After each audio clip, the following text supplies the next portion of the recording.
성철이는 왜 그렇게 라면을 먹고 싶어 했을까요? 1960년대 라면이랑 지금의 라면은 무슨 차이가 있을까요? 한국에서 가장 오래된 라면은 뭘까요? 검색만 하면 나오지만 귀찮은 당신을 위한 3분간의 음식의 역사, 이 스토리 지금 시작합니다.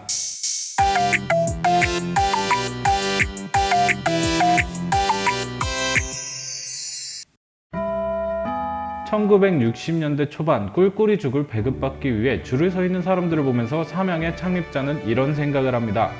사람들의 음식 문화를 개선시킬 수 있는 방법이 없을까? 그리고 1950년 모조라는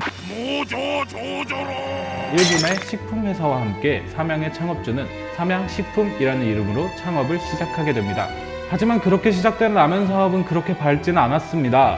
첫 라면은 느끼하고 짠맛, 닭고기 육수를 강조한 일본식 라면이었기 때문에 사람들한테 사랑을 받지 못했는데요. 삼양은 종로거리에서 직접 라면을 만드는 기계를 가져와 퍼포먼스를 보임으로써 사람들에게 라면을 대중화시키기 위해 노력했습니다.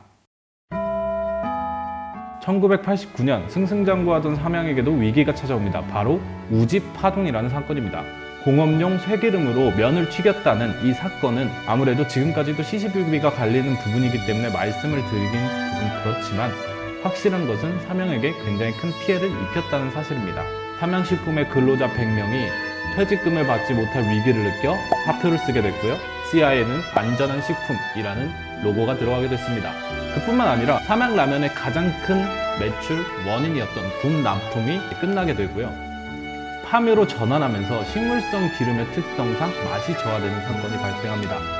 기타 등등의 이유로 삼양라면은 라면 사업에서 굉장히 큰 매출 손실을 일으키게 됩니다.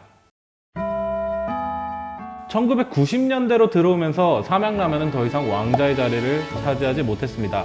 가장 오래되고 가장 친숙한 라면이라는 타이틀은 여전히 가지고 있었지만 압도적이게 매출 순위에서는 신라면이 강세를 띠고 있었죠.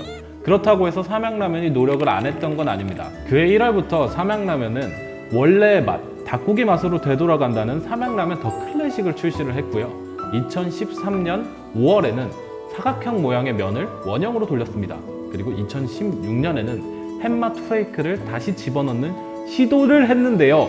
제가 준비했습니다. 자, 맛은 닭고기, 소고기, 햇맛 광화탕 부대찌개로 변화를 했다고 보면 되는데요.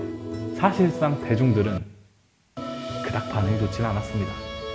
맛이 많이 변한 만큼 포장지도 맛이 바뀔 때마다 혹은 어떠한 연도가 지날 때마다 계속해서 바뀌었습니다. 자그마치 16번이나 말이죠. 따란 삼양라면의 출시가는 10원입니다. 그 당시의 물가를 제가 조금 조사를 해봤는데요. 당시 시내버스 요금이 5원, 짜장면 한 그릇이 20원, 커피 한 잔이 35원, 소주 한 병이 60원대라고 했어요. 감이 잘 안 오실 수도 있어요. 기껏해야 얼마나 한다고 라고 생각을 하실 수도 있는데 짜장면이 지금 먹는 우리의 약간 대중적인 음식이 아니라 그 당시 굉장히 고급 음식이라는 전제를 깔고 짜장면이 20원, 라면이 10원이라는 건 그만큼 사람들이 그냥 자유롭게 먹을 수는 없는 음식이 아니었나 라고 생각을 해봅니다. 네, 지금까지 삼양라면에 대한 3분의 역사 돌아보기 어떠셨나요? 다음 시간에는 조금 더 우리 주변에 흔하게 있지만 우리가 그다지 알고 싶진 않지만 알려주면 재밌을 것 같은 음식에 대한 역사를 가지고 여러분들을 찾아뵙도록 하겠습니다. 오늘의 이야기가 즐거우셨다면 좋아요와 구독하기 부탁드릴게요.